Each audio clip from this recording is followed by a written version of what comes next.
Hello and welcome to HT's weekly talk show, The Interview, and our special segment, Reaching Out with HT.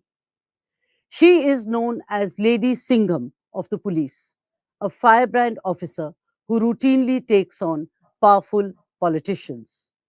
Mention D Rupa Moudgil, and one can recall her arresting a chief minister, her exposing a politician for bribing jail officials, or withdrawing SUVs of a former chief minister because he was no longer entitled to them. But D Rupa has paid a price for doing her job. She has been transferred 45 times in a short span. We speak to this daredevil officer, D Rupa Moudgil, in this edition of our talk show, The Interview, and our special segment, Reaching Out with HT. Welcome to the show, D Rupa Moudgil, and thank you for being here with us. Thanks, my pleasure. How do you react to being called Lady Singham, to use a Bollywood terminology? It's a very recent one because I joined service 20 years ago, and really these epithets don't make much meaning. I think it's sometimes, um, belittling the serious work of the police also because we don't really do what is shown in the films. It doesn't happen the filmy way in real world. So I don't attach much importance, as I said, to these epithets. How, why, and when did you acquire that title? See, people have called me with that title or name after the expose that I did in jail. Even prior to that jail expose act, where I exposed the VIP treatment given to very powerful people who were in jail, such so powerful that one person was slated to be the chief minister of the neighboring state of my state, neighboring state. So prior to that also, I have acted in a similar manner as per rules, as per laws, and probably it never came to light or came not much known because it did not involve very high flying personalities. But this came to light, but my acts have been always similar and consistent. Your iron will was demonstrated when you took on this powerful politician. Yet, the first time you went to prison, seeing the plight of prisoners, you were moved to tears. Yes, I was moved to tears seeing the condition, and and I thought I must do something about it. You know, what did it do to you as a human being? Naturally, as a human being, you feel very shattered seeing, because prisons are supposed to be rehabilitation centers also. The, of course, you cut off the person from the social milieu, but then you don't treat a person devoid of basic rights. So that was one thing which I wanted to improve on. Naturally, it's a very heart girdling, you know, uh, visit it was. Yeah. You are known to take on politicians. Take me through some challenging moments, arresting a chief minister, withdrawing SUVs of a former chief minister, and taking on a late chief minister's close aide because she was bribing jail officials. See, the first one that you mentioned, arresting sitting chief minister, that was based on a court order. So it was very easy to do. There was non bailable warrant issued. And executing non bailable warrant means to arrest the person. So I did that. That was the easiest. Which were the tough ones? Tough one was, I guess, prison, and then yeah, removing SUVs, and I removed a lot of orderlies. About 218 unauthorized policemen kept as orderlies and gunmen by politicians. I removed them also. So that was actually the most difficult task because I removed 218 from about 87 politicians, and they were all MLAs, MPs, MLCs, and some chairmen of boards, and so on. uh, they had, in fact, kept more than what was authorized to them. So I withdrew the unauthorizedly kept number, and naturally after that, they would call up the boss, and the most difficult thing is when you have to hear from the boss, because the bosses have control. It's not actually the politicians who are much of a problem. They can't do much except the transfer. But bosses, yes, they can find fault with your job in any manner, because ours is such a vast job that there could be any file lying anywhere, and you can always pick at the subordinate. You have not done this or that, and so on.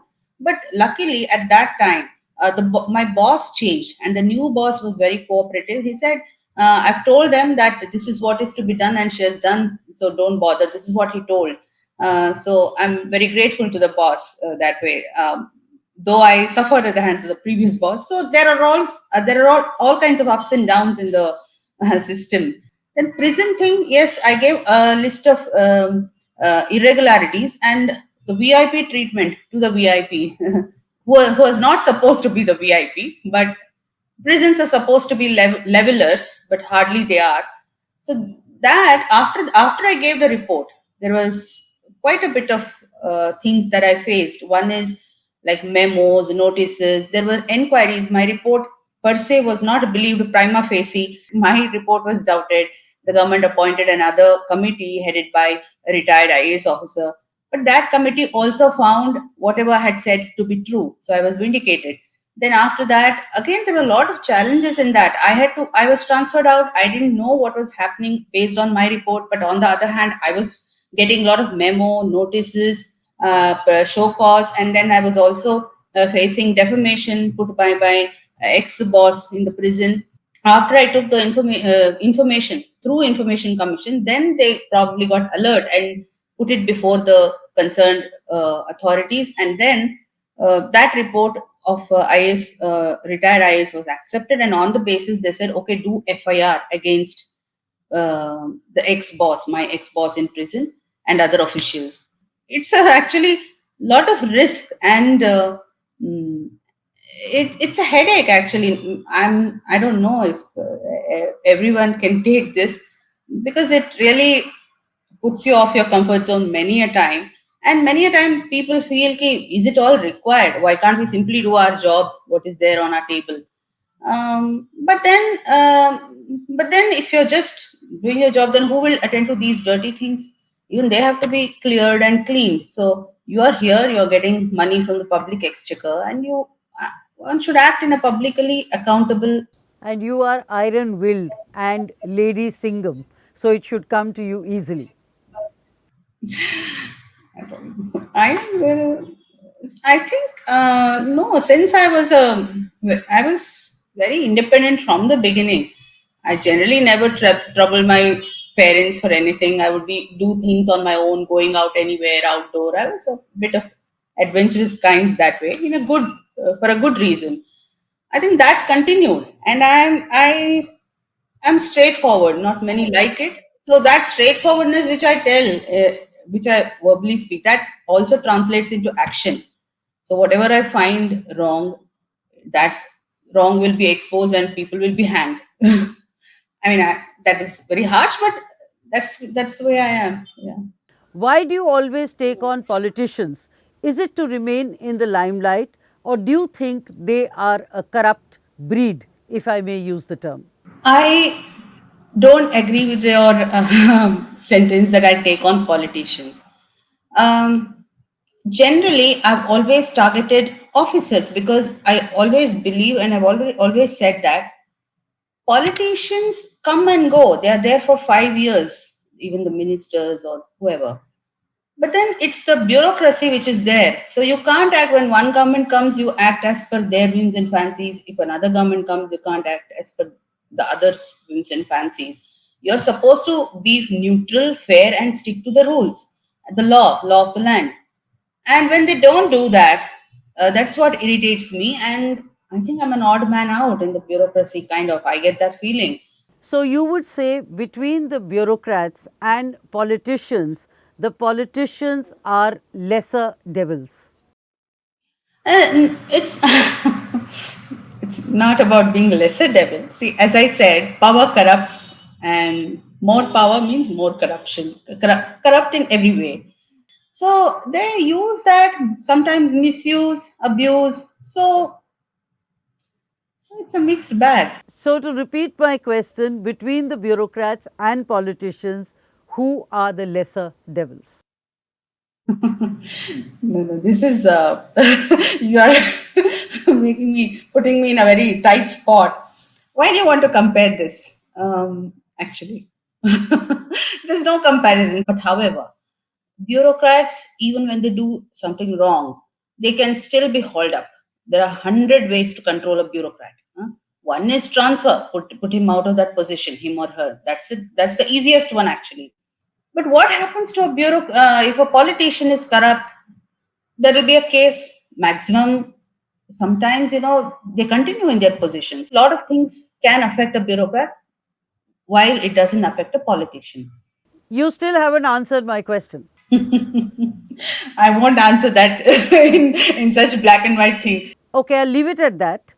But let me ask you, would you say that you have been targeted for doing your job, or would you say that you have often jumped the gun?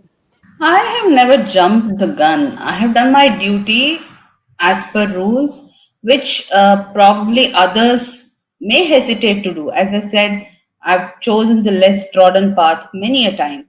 One can simply say, "Oh, this happens. Why do we have?" You can just blindfold yourself like a horse and just attend to the files that are there, routine files, and not take hard decisions, not go deeper into things, and you can while away your time. I mean, get your salary.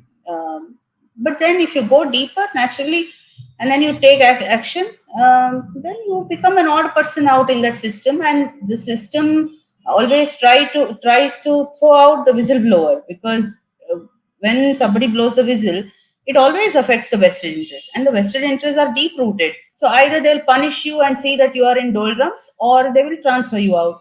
While on transfers, you have been transferred every year, sometimes even more than once a year, 45 times in a short span. So many transfers are not good, but I can't help it. I've been transferred. So it's not that I wear it on sleeves, but I'm glad that I didn't compromise just because I'll be transferred. I didn't compromise and act as per some illegal order or some illegal request. I didn't do that. So I'm glad that I didn't confuse myself with thoughts about continuing in a post ever. I did whatever is there. I just see that, and I'm quick in decisions. So I see, and if something is not legal or right, I try to set it right. In the process, many interests might have been hurt, many people may have been hurt, and in turn, they hurt me by transferring or this and that. But that's okay. Tell me, do you think gender has been an issue? Gender is an issue. See, especially in police, it is changing now, but I have felt this. In the academy, we do everything. We don't have women quota in IPS, first of all. We are not selected because we are women or anything. It's a general competition. And we do the same things in the training as men trainees do. That is, we run as many kilometers as they run the cross country. We do the rifle march, the same rifle of so many kgs. We do the route march, same, everything is same physically. And then we are also told, I'm very proud of that fact, that Sardar Vallabhbhai Patel National Police Academy, which trains the IPS officers, they say that you are officers first and then women. But then when you come to the field, you're always reminded that you're a woman. It starts with the first posting. When you come to the state and report to the cadre, when they have to post you first, they'll see, okay, first of course the physical things, okay, she's frail, fair, frail, all that. That goes against somebody's image of being tough. So they'll think, okay, can she handle? This is a very difficult task, very difficult area. There are so many communal problems, caste problems. Can she handle this? There is rowdyism. So this thought and their own assumptions come in the way of postings, which is the first very important thing. They'll always prefer to have a male trainee, a male officer in more problematic places. So there itself you are cut off in the first place from having good experience. And secondly, they will always think, though we don't do that, they'll always think, okay, woman, they'll always ask for leave. If the bachcha is not feeling well, it is the wife, I mean, the woman who will ask for the leave. Then they'll go on maternity leave, this, that. So all these, they feel ki no, continuity is required. So let's not post the woman there. So these thoughts do hurt women interest. How often have you been discriminated against?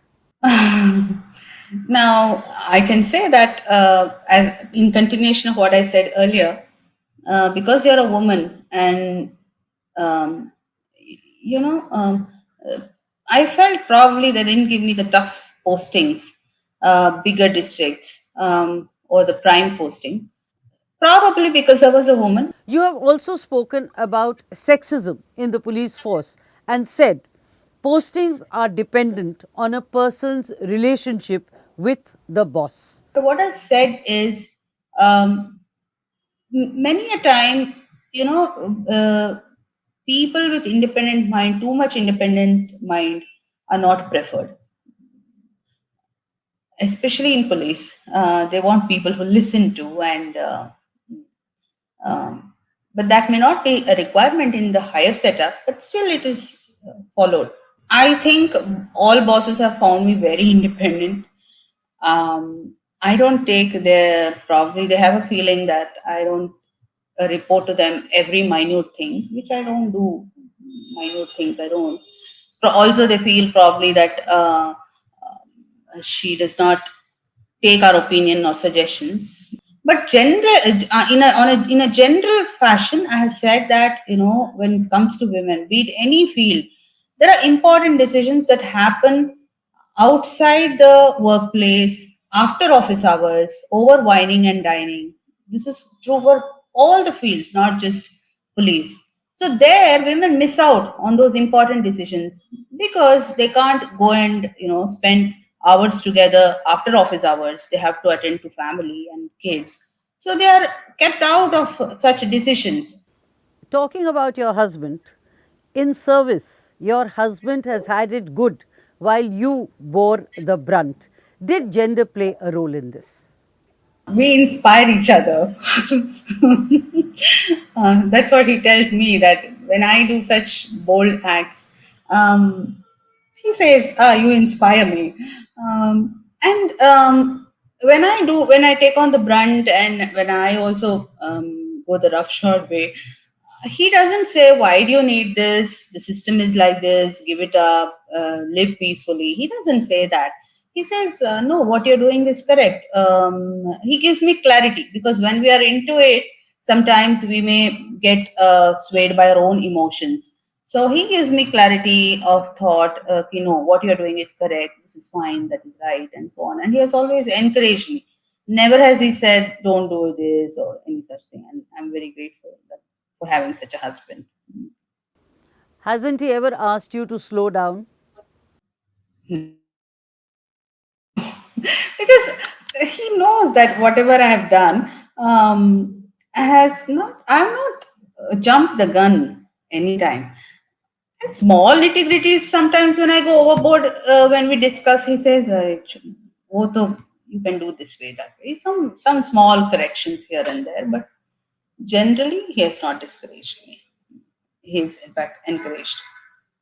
He is also similar, he has a similar bent of mind. Actually, though he is in administrative service, he is more enforcement minded. He has done several such acts earlier also, but it hasn't come to light because many officers do a lot of good things. Not all come to light. Because they don't take on politicians. See, when women do something, either good or bad, they get more limelight. Yet both of you are studies in contrast. He loves his dal roti while you enjoy a typical South Indian meal. I'm a South Indian, but he looks more South Indian, even in his habits, less of a Punjabi types. Yeah. Is it true that you refuse to leave your home state Karnataka even at the cost of your marriage? नहीं नहीं वो कभी नौबत ही नहीं आई. I'll tell you why. See, I got 43rd rank All India, and I had written IPS as my choice. I got IPS, and then you are allotted cadres, and somehow that year I was the topper among other IPS in the state. So naturally, whatever I had written, we could answer only one question: Do you want home state or not? That was the question being asked during our times for cadre allotment. I naturally said yes. I will take. I mean, yes, I want home cadre. And your husband wanted to move out of Karnataka and wanted Odisha. No, no, it's the other way around. He was an eighth ranker in the whole All India rank among All India service. So seventh ranker was Punjabi. He got Punjab. Eighth ranker, my husband, did not get Punjab because there was no vacancy again. So he was allotted Orissa, and I was in Karnataka from before. And when he approached us, I wanted him to come here, and he had no objection for it. That is putting it very mildly to say he agreed, because you refused to budge and leave Karnataka, and as I said, even at the cost of your marriage. नहीं जी, because not at the cost of my marriage. He never said that. He never asked me to move out of Karnataka. He's a Punjabi, so for him, initially also when we met, he said either Orissa or Karnataka doesn't make any difference to me. So being an IIT and all, he already Karnataka, Bangalore was growing as an IT sector. So he said, okay, maybe the conditions of work there are good there. So he said, okay, and it's a home card. I'll shift. This is what he said. Is it true that you refused to observe, or you were reluctant to observe Karwa Chauth, a North Indian ritual for married women? See, first of all, um, Uh, I personally I can't fast ever. Even there are fasting festivals even among Kannadigas, but I've never fasted all my life. So it really didn't matter because see, Kadwa Chauth is something I was not exposed to. I'm actually less ritualistic about almost all things. You know, even our own festivals. In college, you were into fashion shows, you walked the ramp, you lent your voice in a Kannada film, and also won a beauty contest. From there to being Lady Singham, what has the journey been like? See, I was not into that. It was just one of its kind. They had announced in local. There were many local papers in the city that I lived in, the town that I lived rather. So they had advertised saying there will be Miss Davangere competition. So out of curiosity, I used to participate in almost all competitions, be it essay, debate, or singing. I used to find, and go and participate outside my school, inter-district, intercity, and so on. So this was one of its this advertisement I saw, and then I thought I should participate. Once you participate in those, you will get some offers. Somebody will ask you, will you do movies and this and that. I think there was one movie offered also, but my father, without asking me, he said no, no, no to no to movies and all. And my answer also would have been the same. I'm glad that I didn't get deflected, distracted, and I'm here where I wanted to be. What is that one terrible moment in your career that you regret or would wish had never happened? No, I don't regret anything in life. I have also faced a lot of things that has made me strong. And it has helped me where I am today. But it's when you are on this path, like taking on things, exposing things, digging up things, and all that, problems are bound to happen. Some when you are upsetting the vested interest, then they will also throw stones at you. That will happen, but then that's fine. I feel just because they will say something against you, one should not get scared and should do what is right. So Life has not Is there always any, been roses, but it's a roller coaster journey, but I have enjoyed it. is there anything you would like to change? No. Roopa Moudgil, thank you very much. Thank you for your time and thank you for being here with us. Thank you.